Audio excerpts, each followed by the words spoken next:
El último tópico que vamos a discutir es un tópico que tiene que ver con relaciones entre distintos tipos de variables. Voy a partir presentándoles un ejemplo que es bastante decidor, bastante intuitivo y bastante importante de considerar, que es el que tiene que ver con lo que vamos a llamar correlaciones espurias o regresiones sin sentido. Quiero que partamos considerando el siguiente proceso para Y y para X. Supongan que Y sigue un random walk puro. Y supongan que z, otra variable, también es un random walk puro. Y asuman a su vez que los errores del proceso para Y y los errores del proceso para Z son ortogonales uno del otro. Entonces, Y es un random walk puro, Z es otro random walk puro. ¿Ok? Entonces, cada uno tiene su vida propia, no hay ninguna correlación entre residuos, por lo tanto, no debiese haber ninguna relación entre Y y Z. Supongan ahora que ustedes, dado que Y es un random walk y Z es otro random walk, supongan que ustedes ahora corren una regresión en la que corren una regresión de Y contra Z. ¿Sí? ¿Qué debiesen ustedes esperar encontrar cuando corren una regresión de Y contra Z? Lo que debiesen encontrar es que dado que Y es un random walk puro y dado que Z es otro random walk puro y dado que no hay ninguna correlación entre los errores del proceso de Y y de Z, la relación entre Y y Z no debería haber ninguna relación entre Y y Z. Y por lo tanto, ustedes no debiesen rechazar la hipótesis nula que el coeficiente asociado a este delta es igual a cero. ¿Sí? Sin embargo, si es que ustedes tuviesen una serie generada por un random walk y otra generada por un random walk, cuando ustedes corran esta regresión, lo que va a ocurrir es que en gran parte de los casos ustedes van a encontrar que este coeficiente va a ser, bajo cánones convencionales, estadísticamente distinto de cero. De hecho, la probabilidad de que ustedes encuentren que el TST asociado a esta regresión sea mayor que 2, es decir, que no rechazan la hipótesis nula que este delta, o que rechazan la hipótesis nula que este delta es cero, la probabilidad que rechazan la hipótesis nula que es del T0 es de aproximadamente el 80%. 78% de las veces en que ustedes corran una regresión de este tipo, van a encontrar un valor del test que va a ser estadísticamente mayor que 2 en valor absoluto y por lo tanto van a eh, rechazar la hipótesis nula que el delta es igual a 0. ¿Sí? Esto obviamente no parecería tener ningún sentido, ¿no es cierto? Y no tiene nada que ver con Z, pero cuando yo relaciono Y con Z, encuentro como si hubiese efectivamente una relación entre Y y Z. Y esto lamentablemente es algo que ocurre con bastante frecuencia en economía. Si ustedes agarran, por ejemplo, el precio de los paraguas en Singapur o el precio de los paraguas en Tanganica y regresionan eso contra el PIB per cápita en Italia, por decir algo, van a encontrar que la correlación entre estas dos variables no es despreciable. Y de hecho puede ser una correlación bastante alta. ¿Qué asociación debiese tener el precio de los paraguas en Tanganica con el PIB en Italia? Probablemente ninguna, ¿no es cierto?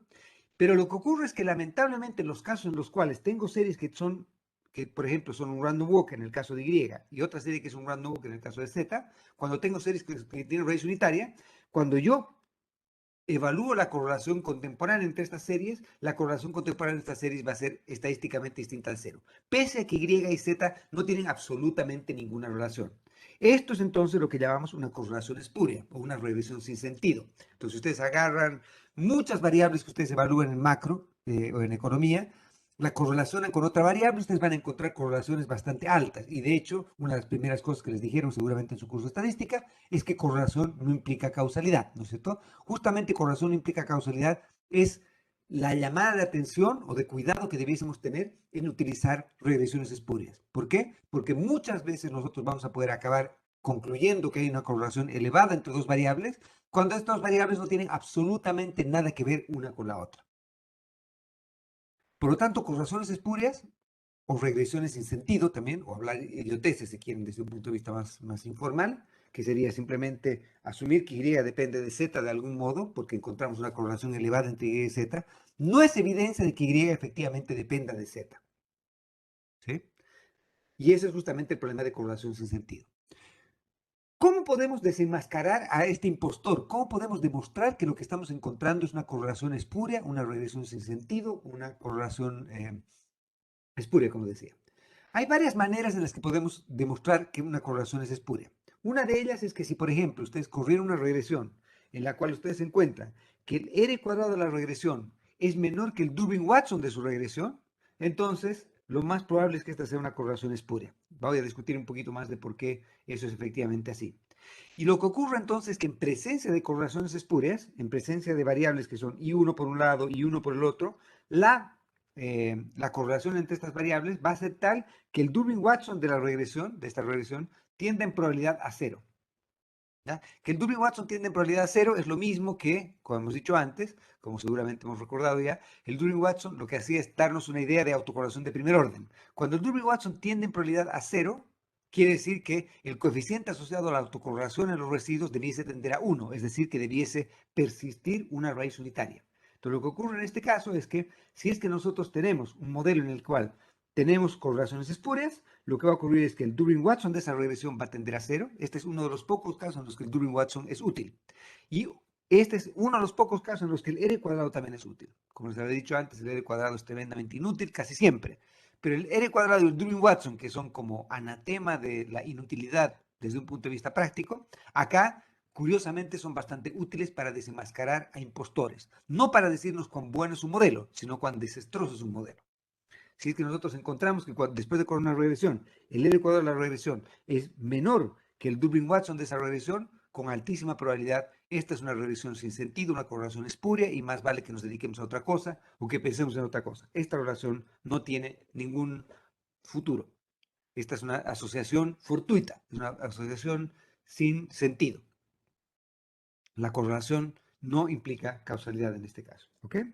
Por lo tanto, entonces, la idea básica es que si es que nosotros estamos trabajando con modelos en los cuales tenemos series que tienen potencialmente persistencia y, por ejemplo, tienen raíces unitarias, hay que tener mucho cuidado con que nos enfrentemos a unas correlaciones espurias, porque sabemos que las correlaciones espurias están al orden del día y por lo tanto va a ser muy fácil que nosotros acabemos diciendo cosas que no tienen absolutamente nada que ver simplemente porque encontremos una correlación elevada entre dos series, pero que no tenga ninguna asociación, ninguna interpretación económica, ninguna causalidad, ninguna relación económicamente interesante entre estas variables. Entonces, lo que nos interesaría es tratar de encontrar maneras en las cuales podamos discernir cuándo efectivamente existen relaciones robustas, consistentes, versus cuando estas son correlaciones espurias o regresiones sin sentido.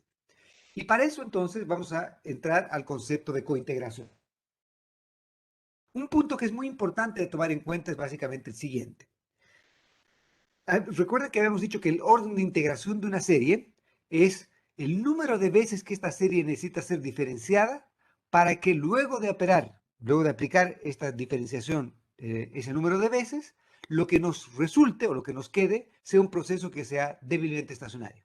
Entonces, por ejemplo, si tenemos una serie que es I2, lo que eso quiere decir es que necesitamos diferenciarla dos veces, o sea, sacar la primera diferencia y la primera diferencia de la primera diferencia, para que la serie sea débilmente estacionaria. Un punto que es muy importante es que cuando yo tengo dos series que tienen orden de integración iguales o distintos, es que por ejemplo yo tengo una serie que es integrada de orden D y yo tengo otra serie que es integrada de orden J, esta cosa de acá simplemente quiere decir la combinación lineal. Entonces yo agarro una serie integrada de orden D y combino linealmente esa serie integrada de orden D con otra serie integrada de orden J, la combinación lineal de la serie integrada de orden D con la serie integrada de orden J va a ser generalmente integrada de orden D si es que D es mayor o igual que J. Es decir, si por ejemplo yo tengo una serie que es I3 y la combino linealmente del modo en que yo quiera, de cualquier modo, arbitrario o no arbitrario, combinación lineal quiere decir, por ejemplo, agarro la serie 1 y le resto 4 veces la serie 3 o la serie 2.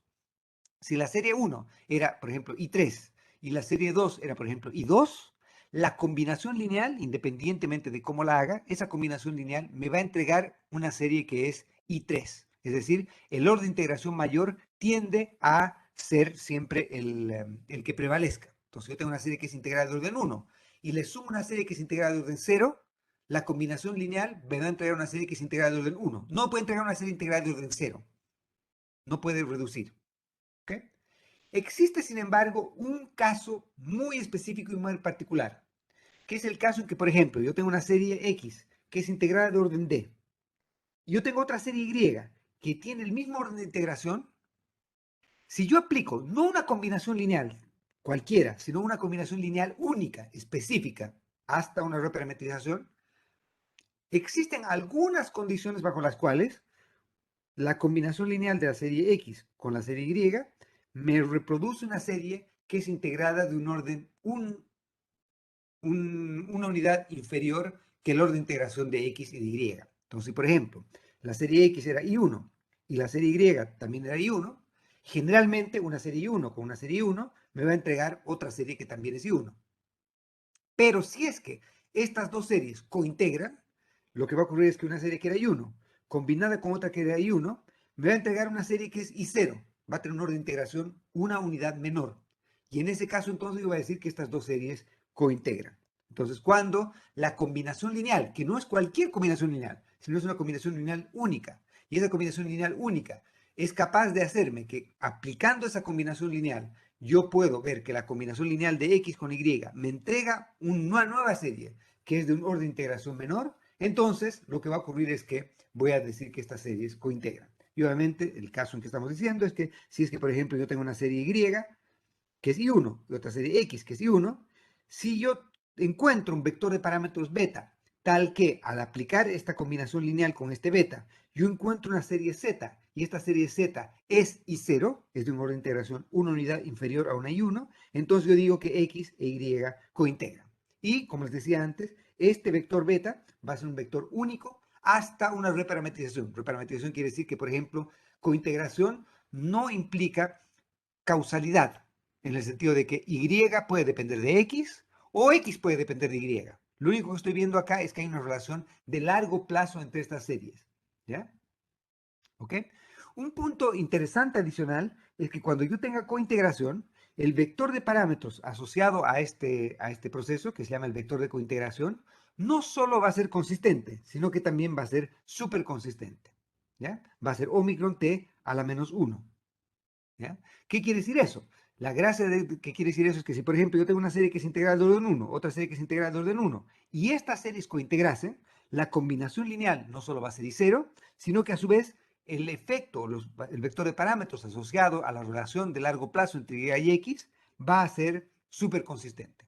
Va a converger a una velocidad que va a ser el cuadrado de la velocidad a la que convergería si, por ejemplo, Y fuese I0 y X también fuese I0. Obviamente, acá debería quedar claro que es una serie I0 y la otra serie también es I0, como no hay un orden de integración I menos 1, la combinación lineal va a ser también I0. Entonces, cualquier serie que es estacionaria y yo la combino linealmente con otra serie que es estacionaria, la combinación lineal va a ser siempre estacionaria también. Pero si yo tuviese la suerte que una serie es I1 y la otra también es I1, y existe un coeficiente a partir del cual la combinación lineal de estas series es I0, entonces yo digo que Y y X cointegran. En el ejemplo que había dicho antes, lo que ocurre acá es que Y es I1, X es I1, pero dado que no hay ninguna relación entre Y y X, esta correlación de acá me va a dar justamente una correlación espuria. Que el Durbin-Watson tienda a 0 quiere decir que los errores de esta regresión van a ser I1. Es decir, que la combinación lineal de Y con Z no va a darme un orden de integración menor. Como no me está dando un orden de integración menor, quiere decir que Y y Z no cointegran, quiere decir que Y y Z tienen una correlación espuria, una correlación sin sentido, o es una tontera. No hay ninguna relación entre Y y Z. En cambio, si yo tuviese la suerte que Y era I1 separadamente, X era I1 separadamente, y yo encuentro un vector de parámetros tal que la combinación lineal de Y y X me entregue una nueva serie, un nuevo proceso, y que ese proceso sea I0, entonces esto va a ser débilmente estacionario. ¿Ok? Como les decía entonces, cointegración nos dice que la serie Y y la serie X tienen una relación de largo plazo que hace que no se separen mucho en el tiempo, que se mantengan relativamente juntas en el tiempo. Y eso hace que se estabilicen una con la otra. Y por sí sola es como si fuese un random walk, digamos. X por sí sola es como si fuese un random walk, pero hay algo que hace que estas dos series se mantengan juntas y en el largo plazo se muevan en la misma dirección. Si efectivamente eso ocurre, entonces decimos que estas series cointegran. ¿Ok? Bien, ¿cómo podemos testear esto entonces? Hay varias maneras de testear si es que tenemos una correlación espuria o si es que tenemos cointegración. La primera de ellas es que obviamente testeamos si es que el orden de integración de Y. Y pues, si por ejemplo hacemos tres raíces unitarias y concluimos que Y es I1 o no rechazamos la hipótesis nula que hay una raíz unitaria en Y. A su vez, agarramos las X y testeamos la hipótesis nula si las X son tienen o no tienen una raíz unitaria, y no rechazamos la hipótesis nula que las X tienen una raíz unitaria. Por lo tanto, por ejemplo, Y es I1 y las X también son I1. Luego de hacer eso, regresionan Y contra X. ¿Ya? La gracia de haber hecho eso es que si es que las series cointegran, sabemos que el estimador de beta va a ser tal que va a ser súper consistente y por lo tanto va a converger a una velocidad que va a ser el cuadrado de rápida que si es que las series fuesen I0. ¿Qué va a ocurrir entonces después de eso? Luego de haber hecho eso, yo puedo ahora agarrar y hacer un test a Z, que sería como el residuo de esta regresión. ¿Sí? Luego de haber corrido esta regresión, guardo el residuo y ahora le hago un test de raíz unitaria al residuo. Si es que yo rechazo la hipótesis nula que los z son I1, entonces la hipótesis nula es que los z son I1, o que tienen una raíz unitaria. Si yo rechazo la hipótesis nula, entonces me quedo con la hipótesis alternativa. ¿Cuál es la hipótesis alternativa? La hipótesis alternativa es que Y y Z, Y y X cointegran. ¿Sí? ¿Por qué? Porque esta serie ahora es I0. Entonces, la hipótesis nula es que no hay cointegración, o la hipótesis nula es que hay raíz unitaria en los residuos de esta combinación lineal, y la hipótesis alternativa es que hay cointegración o que no hay una raíz unitaria en los residuos de esta combinación lineal. Para hacer el test de Dickey-Fuller o Dickey-Fuller aumentado que deberíamos querer hacer a estos zetas, hacemos el test convencional, un test de raíz unitaria, pero los valores críticos son algo distintos a los valores críticos del Dickey-Fuller o del Dickey-Fuller aumentado. Los valores críticos están en Hamilton, en una tabla particular, que es la tabla de Phillips y Ouliaris, que es una tabla en la cual lo que hacemos a su vez es tomar en cuenta que hemos corrido una regresión intermedia en la cual hemos obtenido estimadores de Y y X. ¿Ok? La otra manera de poder testear si dos series cointegran es evaluando si es que el Durbin-Watson excede o no un valor crítico. Y este es un paper de English-Granger. English-Granger escribieron un par de papers mediante los cuales ganaron el Nobel en Economía juntos, ¿no es cierto? Uno de ellos es justamente este paper de cointegración. ¿Sí? Entonces, Granger es el mismo de causalidad a Granger, solo que con nuestro amigo Engel tuvieron un paper de cointegración. Y el paper de cointegración hace justamente esta discusión. Generalmente lo que va a ocurrir es que dos series que son I1 van a entregarme una combinación lineal que también es I1, por lo tanto, generalmente lo que va a ocurrir es que va a haber una correlación espuria, pero ocasionalmente, si es que los planetas se alinean, entonces va a haber un vector de parámetros único mediante la cual Y y X van a tener una relación de largo plazo, y lo que tengo que hacer entonces es computo esta regresión, veo el Durbin-Watson, guardo ese Durbin-Watson y comparo ese Durbin-Watson con el valor crítico provisto por English-Granger, y si es que el valor del Durbin-Watson es mayor que este crítico, entonces, ¿qué ocurría? Que ustedes asumen que hay cointegración o rechazan la hipótesis nula de no cointegración. Si es que el Durbin-Watson es menor que este valor crítico, entonces ustedes rechazan la hipótesis, perdón, no rechazan la hipótesis nula de no cointegración. Déjenme ahora presentarles una especificación con la cual partimos al empezar este tópico, que era justamente el modelo de corrección de errores y que les dije que en algún momento íbamos a discutir con algo más de detalle. Y justamente este es el momento en el que vamos a hacerlo. Entonces, si recuerdan, nosotros partimos con un modelo en el cual era un modelo ARDL, ¿no es cierto? Autoregressive Distributed Lags, en el que asumíamos que Y dependía de un rezago de sí misma y dependía de X contemporánea y de X rezagada un periodo. Obviamente, este no tiene por qué ser el modelo con el que partamos, pero quiero partir con un modelo relativamente simple para mostrarles que este modelo tiene una representación que vamos a llamar representación de corrección de errores. ¿Ok? Supongan ahora que yo quiero definir, entre comillas, la relación de largo plazo entre Y y X. Y por largo plazo quiere decir el caso en el cual estoy en algo parecido a lo que llamaríamos un steady state, aunque no necesita ser estado estacionario porque la serie Y y la serie X pueden estar creciendo en el tiempo. Pero simplemente ver si existe una relación de largo plazo que ancla la serie Y y la serie X en el largo plazo. Entonces, la manera de poder evaluar cuál es la relación de largo plazo entre Y y X en este caso, si es que existe, sería el trabajar con Y estrellita en lugar de Y, entonces donde aparece YT o YT-1, colocamos Y estrella, y donde aparece XT y XT-1, colocamos X estrella, en lugar de colocar XT y XT-1. Y resolvemos para Y estrellita en función de X estrellita. Entonces, si hacen eso, lo que va a quedar es que simplemente la relación entre Y estrellita y X estrellita va a ser una constante más kappa sub 1 veces el X estrellita, donde el kappa sub 0 es simplemente esta constante dividido sí, dividido 1 menos beta sub 2, ¿no es cierto? ¿Sí?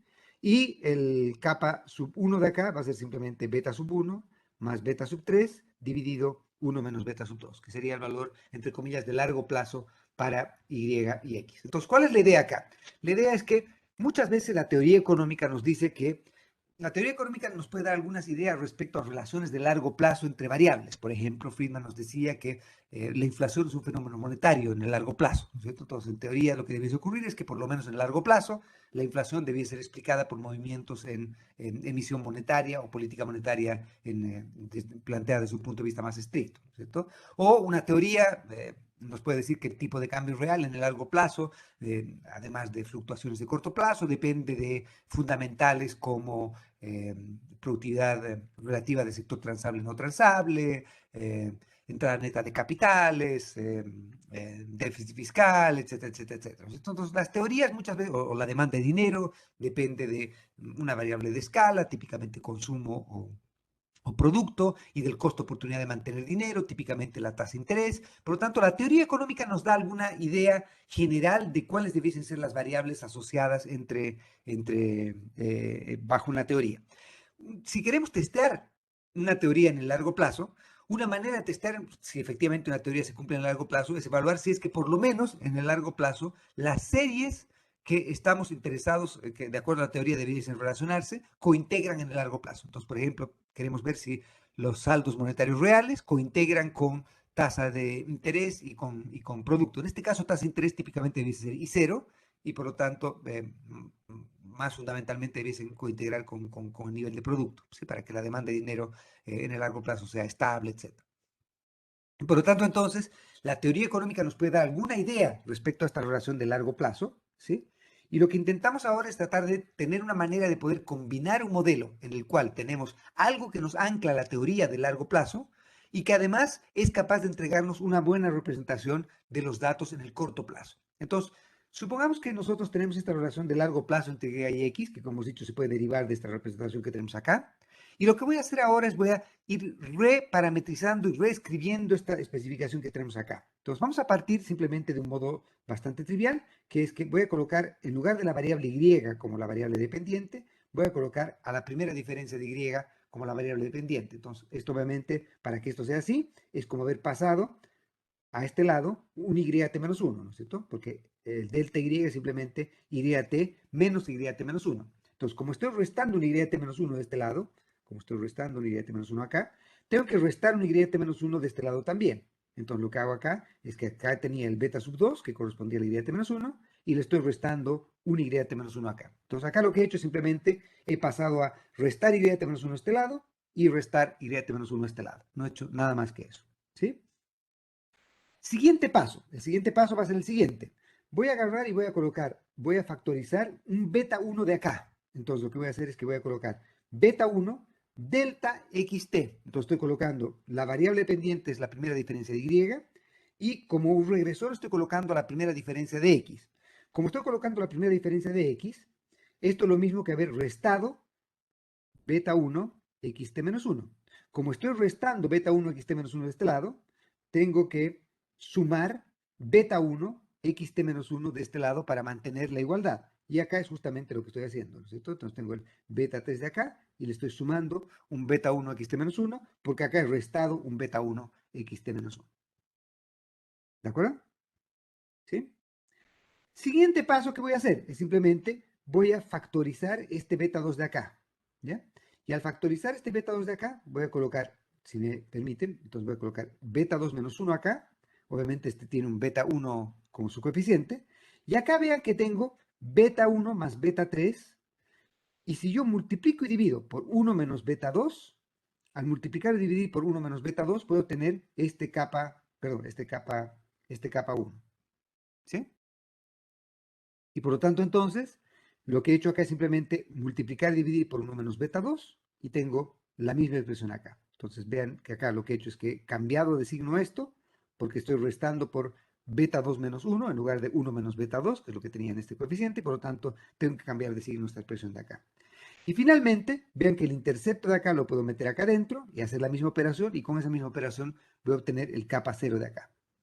Y esta es lo que se llama la representación de error correction o de corrección de errores.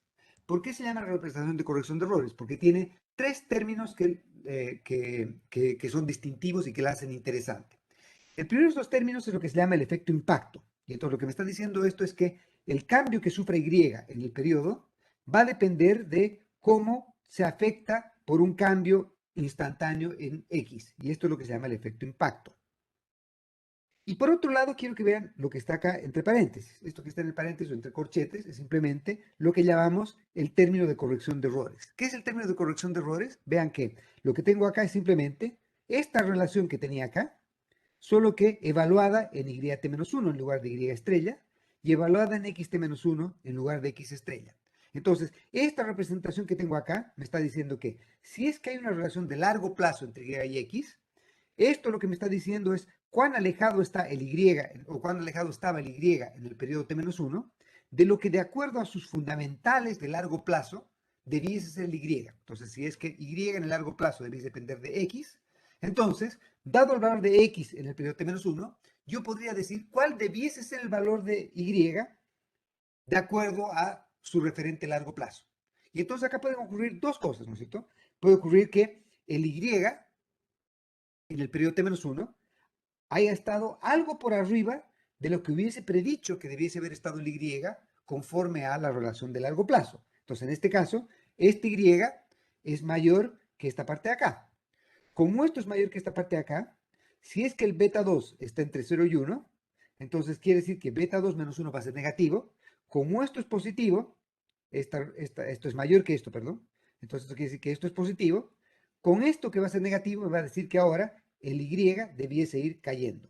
Es decir, como el Y está un poco más arriba de lo que me dice que debería estar en el largo plazo, entonces debería haber una corrección de error. ¿Sí? Debería haber un mecanismo natural que haga que el Y en el corto plazo vaya empezando a ajustarse hacia su referente de largo plazo.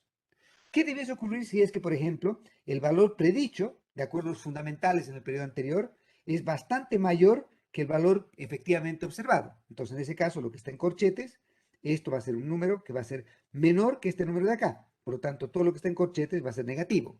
Negativo con negativo se vuelve positivo y por lo tanto, delta Y debería subir. Entonces, como el Y en el periodo anterior está por debajo de su referente a largo plazo y hay un mecanismo natural que hace que el Y se ajuste a su referente a largo plazo, entonces en el corto plazo deberías empezar a corregir ese error. Deberías empezar el Y a acercarse a su referente de largo plazo. Entonces, como ven, este término de acá es lo que llamamos el término de corrección de errores o el error correction, ¿cierto? Entonces, lo que hace es que hay un mecanismo natural mediante el cual Y se corrige respecto a sus fundamentales o a su fundamental de largo plazo, que sería el término de acá.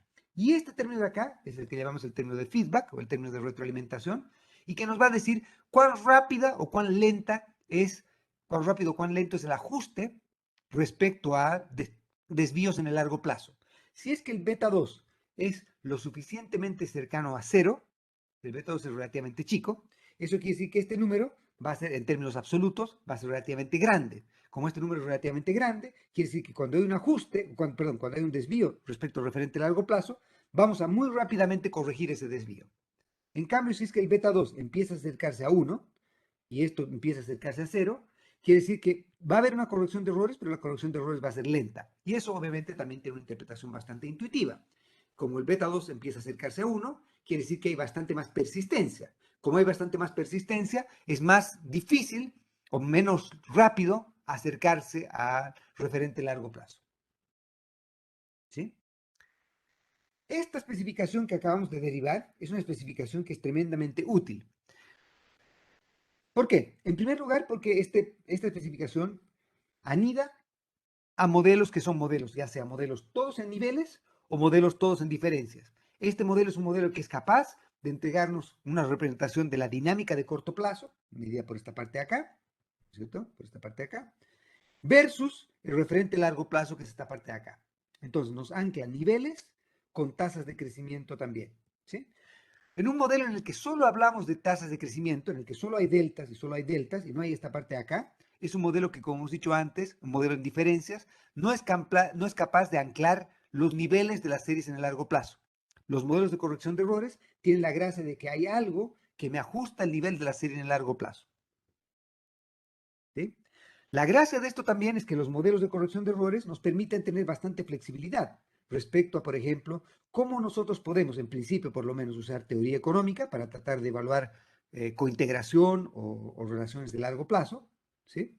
Y la flexibilidad de estructuras dinámicas que tienen que ver con cuántos rezagos metemos acá, cuántos rezagos metemos acá. Obviamente este modelo con el que hemos partido es un modelo muy simple, en el que he asumido que Y depende solamente de un rezago de sí misma y del valor contemporáneo y de hasta un rezago de X, pero esto no tenía por qué ser así, podrían haber varios rezagos de X, varios rezagos de Y, eso no va a afectar a que nosotros haciendo operaciones como esta podemos llegar a una representación de corrección de errores si es que esta corrección de representación de corrección de errores existe.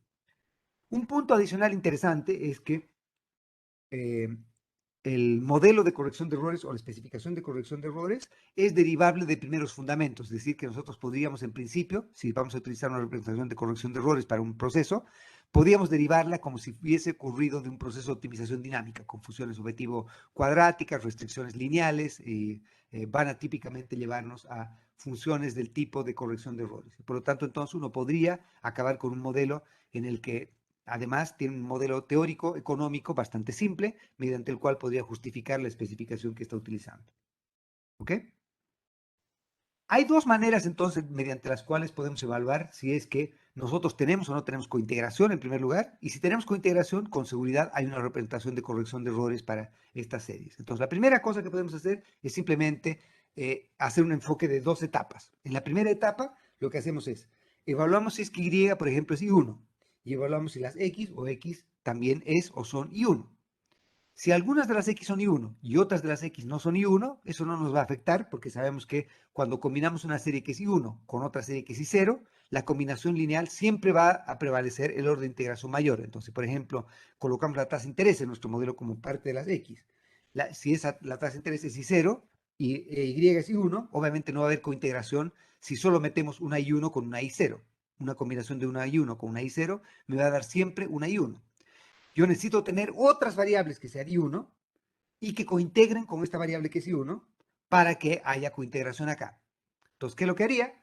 Testeo si la serie Y es I1, testeo si las X son I1 o no, luego estimo este modelo por OLS, yo sé que el vector de parámetros que estoy estimando acá, este capa sub 0 y capa sub 1, que son en teoría estos parámetros de acá, o estimados de estos parámetros de acá, van a ser consistentes, ¿sí? Y este parámetro de acá va a ser no solo, perdón, este parámetro de acá va a ser no solo consistente, el capa 1 va a ser no solo consistente, sino va a ser súper consistente, y por lo tanto entonces yo puedo después testear si es que hay cointegración. ¿Cómo testeo eso? Veo si los residuos de esta regresión son I0 o no, o como hemos dicho antes también, la otra manera es ver si es que el Durbin-Watson de esta regresión es mayor o no que el valor crítico de Englert-Granger. ¿Ok? Entonces, si es que yo, por ejemplo, tengo cointegración en estas series, entonces yo sé que va a haber una representación de corrección de errores. ¿Cuál va a ser la representación específica? Va a depender de la dinámica. En este ejemplo, si es que el proceso fuera de este tipo, la dinámica de la corrección de error va a ser simplemente así. Pero si es que yo tuviese más rezagos de X, más rezagos de Y, etcétera, la representación de corrección de errores va a ser algo más flexible que eso. Les pediría que por favor revisen algunos de los exámenes pasados en los cuales pedía que, por ejemplo, en un modelo en el que tenía 2 o 3 rezagos de Y y de X, que me vean o que deriven cuál podría ser una representación de corrección de errores para ese proceso. Esa sería una manera de poder hacer eso. La otra manera de poder testear esto es simplemente estimar el modelo de acá directamente, ¿sí? La gracia de haber hecho eso es que como yo sé que capa 1 depende de beta 1, beta 2 y capa 0 depende de beta 0, beta 2, quiere decir que los parámetros que están metidos acá son combinaciones de los que están aquí. Y por lo tanto, entonces yo podría estimar este modelo utilizando un método que vamos a discutir la siguiente clase, que es el de mínimos cuadrados no lineales para poder obtener el estimador de estos parámetros acá. ¿Ok? Independientemente de cómo lo hago, la gracia de este tipo de especificaciones es que me permite tener la flexibilidad de poder acomodar bien la estructura dinámica de los datos con anclar esto con teoría económica. Bien, terminemos entonces este tema. Terminemos entonces este tema viendo ahora cómo podemos generalizar lo que acabo de describir para cuando estemos discutiendo sistemas de cointegración. Y lo que vamos a hacer ahí es generalizar lo que habíamos visto antes, que era una representación de corrección de errores para una sola variable, y en función de x, cuando tenemos un conjunto de variables. Tenemos, por ejemplo, algo parecido a un var, y lo que tenemos entonces sería el análogo al modelo de corrección de errores para una sola variable, lo que vamos a llamar un VEC, que sería un Vector Error Correction Model. ¿Ok? La idea es relativamente simple, entonces. La idea es que ahora nosotros vamos a tener un var P, el var P para la serie, ¿sí? Para la serie Y, lo podemos representar del mismo modo que habíamos dicho antes, simplemente pasando un Y al otro lado y colocar la variable pendiente como delta y colocar P menos 1 rezagos del delta y colocar el primer rezago de la variable eh, Y acá. Entonces, revisen con calma en la casa, pero es trivial mostrar que un var P es representable de este modo. ¿Ok? Entonces, esta es simplemente una manera equivalente a representar un var P, pero ahora en lugar de representar el var P en función de Y, en función de todos los demás Y, lo representamos como delta Y en función de todos los delta Y, pero a su vez en función del nivel de los Y. Quiero que por un minuto piensen en esta historia. Supongan que los Y son I1, ¿ya? Todos los Y son I1. Entonces, si todos los Y son I1, quiere decir que delta Y tiene que ser I0. ¿Estamos de acuerdo? Porque como Y es I1, la primera diferencia es I0. ¿Qué les he dicho antes? Que cuando yo combino linealmente variables que son I0, todas estas son I0, I0, I0, I0, con una variable que es I1, la combinación lineal de I0s con I1s me tiene que dar variables que son I1. Por lo tanto, entonces, si es que yo tuviese esta variable que es I1 o este conjunto de variables que son I1 y yo expresase este modelo en general debiese entregarme residuos que no son I0, deberían ser I1. Excepto en el caso en el que ahora, esta expresión que tengo acá, todo ese término que tengo acá, lo que me está diciendo es distintas combinaciones lineales de el primer rezago de la variable Y. Esto sería el equivalente a tener distintas representaciones de corrección de errores. Y en el caso particular, en el que tengo la suerte de que los Y que son I1 tienen combinaciones lineales mediante las cuales los Y que son I1 cointegran con otros Y que son I1, entonces lo que va a ocurrir es que ahora esta combinación lineal, no los Y separados, sino la combinación lineal de estos Y ahora va a ser I0, porque estas variables han cointegrado. Por lo tanto, entonces, como esta variable era I0, I0, I0, I0, pese a que cada uno de los Y es I1, las combinaciones lineales de estos Y introducidos en este modelo van a ser I0 si es que cointegran. Y por lo tanto, entonces, I0, I0, I0, I0, estos errores debiesen ser I0 y no solo I0, sino que debiesen ser ruido blanco. ¿Por qué debe ser ruido blanco? Porque he incorporado el suficiente número de rezagos para garantizar que los residuos de esta especificación sean ruido blanco. ¿Cuál es la idea entonces? La idea es que si es que yo tengo algunas de estas variables, digamos h, de estas que son relaciones, digamos, tengo, yo qué sé, tengo 5 variables, y son n es igual a 5, tengo 5, es un var con 5 variables. Y yo creo que hay 3 relaciones de largo plazo, el h es igual a 3. El h tiene que ser menor que el número de variables que estoy considerando. Entonces, lo que estoy diciendo ahí es que hay 3 relaciones de largo plazo entre las series Y.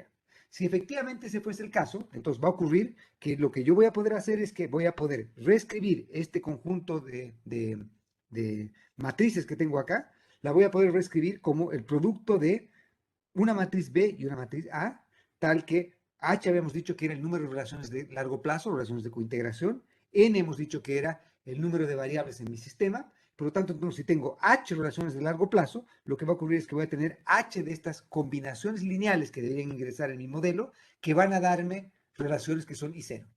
Y esas son las que me garantizan que pese a que estoy combinando variables que son I1, la combinación lineal de esas variables que son I1 me entrega efectivamente variables que son I0. Por lo tanto, entonces, lo que estamos diciendo con eso es que estoy encontrando un vector de cointegración, que sería vectores de cointegración, varios vectores de cointegración. ¿Cuántos vectores de cointegración? H vectores de cointegración, que me permiten que las relaciones de largo plazo entre estas variables Y estén ancladas. Lo que voy a hacer entonces ahora es presentarles muy rápidamente el algoritmo que típicamente se utiliza para tratar de, en primer lugar, evaluar si hay sistemas cointegrados, la representación de corrección de errores de este vector autorregresivo, y cómo puedo testear cuántas relaciones de cointegración existen. ¿Ok? Entonces, ¿cuál es la idea? La idea básicamente es la siguiente. La idea es, lo que yo estoy interesado es intentar estimar un modelo de este tipo en el cual sea capaz de identificar cuál es el vector de cointegración. ¿Cuántas relaciones de vectores de cointegración tengo? ¿Cuántas relaciones de largo plazo hay entre estas series? Entonces, por ejemplo, una relación de largo plazo podría ser la relación de largo plazo que ancla la demanda de dinero. Otra podría ser la ecuación de largo plazo que ancla la función de producción. Otra podría ser, y así sucesivamente. Entonces, tengo distintas funciones que debiesen anclar relaciones de largo plazo entre series que son independientes una de la otra y uno, pero la combinación lineal de estas series hace que no puedan estar demasiado alejadas en el tiempo. Para yo poder entonces estimar los parámetros asociados a toda esta verificación y encontrar el estimador de este vector, de estos vectores de cointegración, lo que hago es dos pasos. En el primer paso lo que yo hago es estimo un modelo en el que la variable dependiente es la primera diferencia y la regresiono contra P menos un rezagos de la primera diferencia de Y. Y guardo los errores de acá. Guardo los B gordos. Siguiente, corro la regresión en la que tomo exactamente las mismas variables independientes, entre comillas, que tenía en esta especificación, pero en lugar de colocar como variable dependiente a la primera diferencia de Y, coloco a los Y. Entonces estimo otro var para este modelo. Un var para este modelo. ¿Sí? Y guardo los errores de esta regresión. ¿Qué hago después de eso? Lo que hago es que calculo lo que vamos a llamar las correlaciones canónicas, que serían más o menos, de un modo intuitivo, sería simplemente como la matriz de varianza y covarianzas de estos errores, la matriz de varianza y covarianzas de estos errores y las covarianzas entre estos errores y estos errores de acá. Estas serían los que nos van a juntar o nos van a dar estimadores de esta matriz sigmas, sigma WW, etcétera, etcétera. ¿Ok? ¿Qué hacemos después de eso? Construimos esta nueva matriz. Y esta nueva matriz va a ser una matriz que depende de estas matrices de acá, ¿sí? Y esta matriz va a ser de dimensión n por n. ¿Qué hago después de eso? Obtengo los eigenvalues de esta matriz de acá, de esta matriz que obtengo acá. Y van a ser n eigenvalues de esta matriz, ¿sí? ¿Qué hago después de eso? Entonces, lo que hago es que simplemente voy evaluando la log likelihood evaluada en el óptimo que resulta de haber hecho esta estimación. Y la log likelihood evaluada en el óptimo de haber hecho esta estimación va a ser simplemente la log likelihood que va a resumirse en esta expresión de acá. Todas estas cosas están derivadas en sistemas cointegrados en el capítulo correspondiente de Hamilton. ¿Okay? Pero la gracia de esto es que simplemente acá tengo el determinante de la matriz de varianza y covarianzas de este V de acá, y lo que tengo acá simplemente son los eigenvalues, la suma del logaritmo de 1 menos los eigenvalues hasta el eigenvalue h. Entonces la idea es que yo puedo testear que hay una relación de cointegración con h igual a 1 y con eso estimo este modelo. Después h igual 2, h igual 3, h igual 4, h igual 5, h igual 6, etc. Y así hago hasta obviamente h menor que n. H tiene que ser menor que n. Tengo que tener menos relaciones de cointegración que variables que tengo en mi sistema var. ¿Sí? ¿Ok? Y por lo tanto, entonces yo puedo hacer un test de razón de verosimilitud para evaluar si es que cuántas relaciones de cointegración tengo o cuántas relaciones de cointegración obtengo.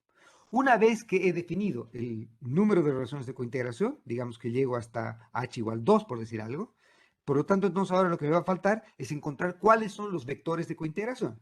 Y los vectores de cointegración van a ser bastante fáciles de obtener porque los vectores de cointegración van a resultar van a ser los eigenvectors o los vectores característicos correspondientes a los eigenvalues que tenía antes. Entonces, por ejemplo, tengo dos relaciones de cointegración, entonces tengo H1, perdón, lambda 1 y lambda 2, que serían los dos eigenvalues más grandes, ¿no es cierto? Y he encontrado que el H óptimo es 2, entonces lo que puedo hacer es computar el eigenvector asociado a ese eigenvalue y el eigenvector asociado al otro eigenvalue y con eso obtengo los vectores de cointegración. Una vez que tengo eso, entonces es relativamente fácil poder hacer todo lo demás. Y como les decía acá, para poder testear el número de relaciones de cointegración, es simplemente ir testeando, yo que sé, h contra h más 1. Y entonces parto con 0 relaciones de cointegración versus 1 relación de cointegración. 1 versus 2, 2 versus 3, 3 versus 4, 4 versus 5, etc. Hasta que no rechace un H. Entonces, cuando me quedo con un H en el cual no rechazo, ese sería el número de relaciones de cointegración, y lo que hago después es ir encontrando cuál es el vector de cointegración asociado a cada uno de ellos, y ojalá darle una interpretación económica a cada uno de esos vectores de cointegración. ¿Ok? Los valores críticos están en el paper de Johansen, que también es discutido en Hamilton.